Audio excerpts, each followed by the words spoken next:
এখন এই তোর কম্পিউটার সেন্টার আছে নাকি? হ্যাঁ, কম্পিউটার সেন্টার। আচ্ছা, এখন আমি বলি কথা হচ্ছে যারা পল্লী চিকিৎসক, জি। পল্লী চিকিৎসকটা হচ্ছে যে একটা পল্লী চিকিৎসার ট্রেনিং ইনস্টিটিউশন।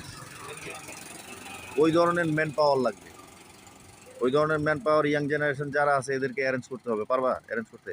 ইনশাআল্লাহ। আচ্ছা, তাহলে আমার এই বাড়িটা আমি পল্লী চিকিৎসক সেন্টার, পল্লী চিকিৎসা সেন্টার বানালাম এই বাড়ি। তাহলে পল্লী চিকিৎসা সেন্টার বানাইলে যে ছেলেটা এই ট্রেনিংটা শিখবে, হ্যাঁ। এই ট্রেনিংটা ঢাকায় অনেকগুলো ইনস্টিটিউশনস আছে। গ্রিন রোডে আছে, ফার্মগেট আছে, তোমার গুলিস্তান আছে। পল্লী চিকিৎসক ট্রেনিং দেয়। জি। একটা ট্রেনিং আছে 4 বছরের, আরেকটা আছে 3 মাসের, 6 মাসের, মানে বেসিক, যেটা একটা ডিসপেন্সারিতে যে অক্সিজেন সিলিন্ডার থাকে, ইঞ্জেকশন দেওয়া, তারপরে রুগীর যেই প্রাইমারি যেই চিকিৎসাটা, এই চিকিৎসাটা ইনস্ট্যান্ট ইয়াতে দেওয়া যায়, এই বাসায় দেওয়া যাবে। তো এরকম ম্যান পাওয়ার লাগবে। যদি ভালো কেউ ওইভাবে করতে চায়, জি। তাহলে ওই ধরনের লোক যদি সে ওই ট্রেনিংটা নেয়, আশপাশের ইয়াং জেনারেশন এই ট্রেনিংটা নিয়া যদি মনে কর যে সে ইচ্ছা পোষণ করে যে করবে, তাইলে এটা আমি প্রতিষ্ঠানটা বানায় ফেলাতে পারবো। এটা সরকারি লাইসেন্স করা একটা প্রতিষ্ঠান হবে, কিন্তু প্রাইভেটভাবে চলবে। এখানে জাস্ট ট্রেনিং কোর্স দেওয়া হবে ট্রেনিং কোর্স না, ট্রেনিং কোর্স এবং চিকিৎসা, এবং চিকিৎসা দুটোই থাকবে। ট্রেনিং কোর্স সহ চিকিৎসা দুটোটাই দেওয়া হবে। তো এটা এখন যেহেতু তোর সাথে কথা বললাম, এটা আর আইটি জি। আইটি টেকনোলজি যেটা, এটারও কোর্স আছে। কিন্তু আমি হেলথ নিয়ে কাজ করতে চাইতেছি। Health department. হেলথ মানুষের হ্যাঁ, স্বাস্থ্য, অবশ্যই স্বাস্থ্য জন্য আরকি। যে প্রাইমারি যে চিকিৎসাটা মানুষ পায়, যে ওষুধটা, মেডিসিন, এগুলা যাতে পায়। হ্যাঁ, এবং এটা সরকারি কানেকশনের মাধ্যমে, যে সরকার এখন নতুন সরকার গঠন হবে, গঠন হইলে যাতে আমরা এই জায়গাটারে ডেভেলপমেন্ট করতে পারি। যদি দরকার হয় ইন্ডাস্ট্রি করা দরকার। এই যে এত জায়গা আছে, এই এত বড় জায়গা, এইখানে ভালো একটা তোমার ইন্ডাস্ট্রি করা পসিবল। ভালো ইন্ডাস্ট্রি যদি ওনারা আসে, ভালো একটা ইন্ডাস্ট্রি করা পসিবল। এইখান থেকে শুরু করে আমাদের ওই যে স্পেসটা আছে, ওই স্পেসটা ইন্ডাস্ট্রি করা পসিবল। ঠিক আছে, তাইলে ওই যে আজকে এই পর্যন্তই।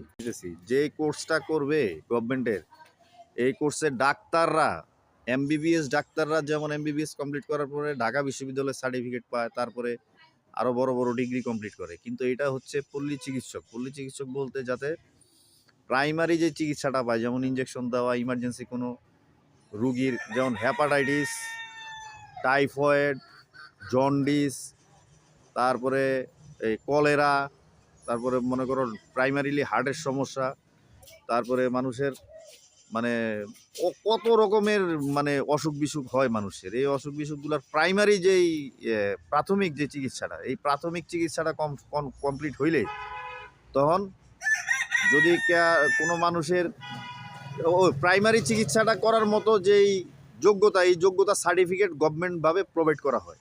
সরকারিভাবে সার্টিফিকেট এবং সরকারিভাবে সকল প্রকার ব্যবস্থাপনা করা হয়। এটার কোনো ট্রেনিংটা শিখলে সে আরো 10 জনকে ট্রেন করে বানাইতে পারবে। ট্রেনিংটা কয় মাসের হবে বা কয় বছরের? এইটা যেমন 3 মাস আছে এবং 4 বছরের আছে। এটা হইলো স্পেশাল, মানে স্পেশাল একটা ব্যবস্থাপনা। কিন্তু সরকারি যারা ডাক্তার, জি। এইখানে ডাক্তারদেরও পার্টিসিপেশন আছে। ডাক্তারদের পার্টিসিপেশনটা আর ওনাদের পার্টিসিপেশনটার মধ্যে তফাৎটা শুধু এই যে ওনারা এমবিবিএস করছে, আর এখানে হলো স্পেশালি আর কি পল্লী চিকিৎসক, পল্লী চিকিৎসার ব্যবস্থা করে, পল্লী চিকিৎসার ব্যবস্থা করে। আর সরকারি যারা করে এমবিবিএস, ওরা দেখা গেছে যে সার্টিফাইডভাবে ট্রিটমেন্টটা দেয়। আর এখানে পল্লী চিকিৎসার যে ট্রিটমেন্টটা, প্রাইমারি যে ট্রিটমেন্টটা, প্রাথমিকভাবে যে চিকিৎসাটা করা হয়, যেমন একটা রুগী যদি হার্ট অ্যাটাক করে, হার্ট অ্যাটাকের সাথে সাথে কি করা লাগে 10 মিনিটের মধ্যে, যেমন 1 ঘন্টার গোল্ডেন টাইম থাকে, অনেকে মারা যায়, কিন্তু আল্লাহ যদি বাঁচায় রাখে যে 1 ঘন্টার মধ্যে যদি টাইম বলছে আর কি, 1 ঘন্টার মধ্যে যদি অক্সিজেন দেওয়া যায়, তাহলে হার্টের রোগী রিকভার হয়ে যায়। অক্সিজেন যে আইসিইউ ফ্যাসিলিটিস এর মধ্যে অক্সিজেনটা হলো মূল পার্ট। অক্সিজেন তার মানুষের নিঃশ্বাস প্রশ্বাস যখন ব্লক হয়, হার্ট অ্যাটাক হলে ব্লক হয়, তখন অক্সিজেনটা দিলে মানুষের নিঃশ্বাসটা হয়ে যায়। যেমন ফাহাদ একবার অসুস্থ হয়েছিল, কি তার গলার মধ্যে, বুকের মধ্যে তোমার ব্রঙ্কোলাইটিসের মতো লিকুইড কাস্ট, সর্দি কাস্ট হ্যাঁ। জমে গেছিল, তো সে নিঃশ্বাস নিতে পারতেছে না। তারপরে ওরে সরকারি হসপিটালে নিয়ে গেছি। অক্সিজেন 2 মিনিট চলার পরেই তার ভিতর থেকে সব লিকুইড বাইর হয়ে গেছে। লিকুইড মানে সর্দির মতো লিকুইড বাইর হয়ে গেছে, ধরো মনে করো হাফ লিটারের মতো বাইর হয়ে গেছে লিকুইডটা। তখন তার বুক ক্লিয়ার হয়ে গেছে। এই যে অক্সিজেন, কিন্তু এটাও একটা মেডিসিন, এটা একটা মেডিসিন। তাই না? অক্সিজেন সিলিন্ডার থেকে অক্সিজেন দেওয়া, ন্যাচারাল যে অক্সিজেনটা আমরা নেই আর সিলিন্ডারের যে অক্সিজেনটা নেই, এটা মধ্যে ডিফেন্স আছে। ডিফারেন্স আছে, অবশ্যই ডিফারেন্স আছে। তো এই প্রাইমারি চিকিৎসাটা পল্লী চিকিৎসকরা দেয়। তো এটা যদি এই চিকিৎসা সেন্টার করা যায়, যে বেড থাকলো, চিকিৎসা নিয়ে পরে এখান থেকে স্পেশাল হসপিটালে চলে গেল, যেহেতু আমাদের এখানে বিশাল বড় সরকারি হাসপাতাল আছে, এখানে কিডনি ডায়ালাইসিস সবই আছে, কিন্তু ক্যান্সারের কোনো ভালো ইনস্টিটিউশনস বাংলাদেশে এখনো হয় নাই। হ্যাঁ, এই ক্যান্সার ইনস্টিটিউশনস করা দরকার। এই কই যাস তোরা? আচ্ছা যা যা, পরে কথা বলবো না, যা যাই আয়। আচ্ছা আমি তাহলে যাই। হ্যাঁ এখন কই যাস তোরা? না এখন আদা এখন কি এখন মনে কর যে কার নাতি গলি তুই? আইলাম আর সিরেন না চিনি এখন কত, আমগো তো ফ্যামিলি কত বড়, কত আমগো তো 5,000 ভোট হইব, 5,000 ভোট আছে। ওই কি আইয়ে জানোর যা ওই ওই আর ওই ওদিকে। ওই মাপলার দিকে আইয়ে যা কে এই যে সিরেন না তোরে জাহিদের ভাই? কে? হ্যাঁ হ্যাঁ? কি আনে কে জাহিদের ভাই ননি? হ্যাঁ ওরে হ্যাঁ? এত দিকে মাইলে কি হইব? এটা তো আছে, একটু আছে মনে হয়। হুম। এটা জাহিদের ছোট নয়? বড় এটা জাহিদের বড়? না ছোট মা বড় না ছোট আসসালামু আলাইকুম। ওয়ালাইকুম আসসালাম। তুই জাহিদের বড় না ছোট? ছোট ছোট হইত, আমি হ্যাঁ। বলছি ছোট। এই যে বাগিনা। তোরা তো হ্যাঁ, দুইজনে।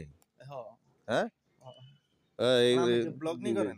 হ্যাঁ বলক চলতেছে না ব্লগ না, ওই যে রাখলাম। এর মধ্যে কিন্তু কি কালুর আছে? লোক। হ্যাঁ? এই যে কালুর লোক কিন্তু।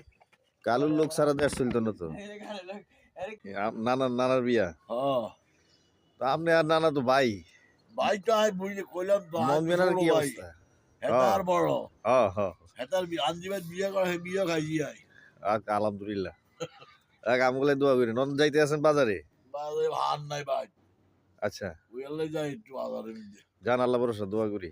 আমগুলো দোয়া করেন। হ্যাঁ এই তো আছে তো আচ্ছা,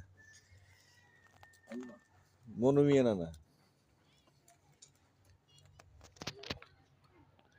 এই যে অটো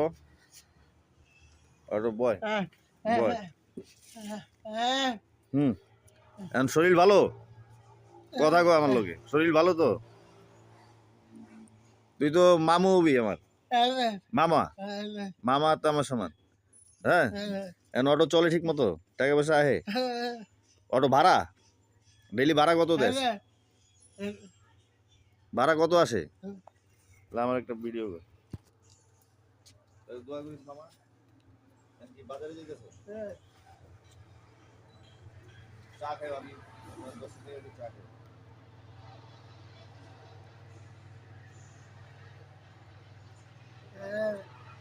আমার খাইতে হইবে। একটা আছে, একটা।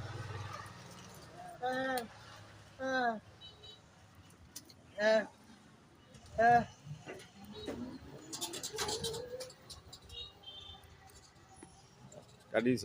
না কাটিনি। এটা বাড়ির অতি সহজ সরল মানুষ। এরা অটো চালায়, কিন্তু সে কথা বলতে পারে না, সে বাক প্রতিবন্ধী। কিন্তু আমার মামা হয় এখানে, নানার বাড়ি দাদার বাড়ি সবাই আমার রিলেটিভ।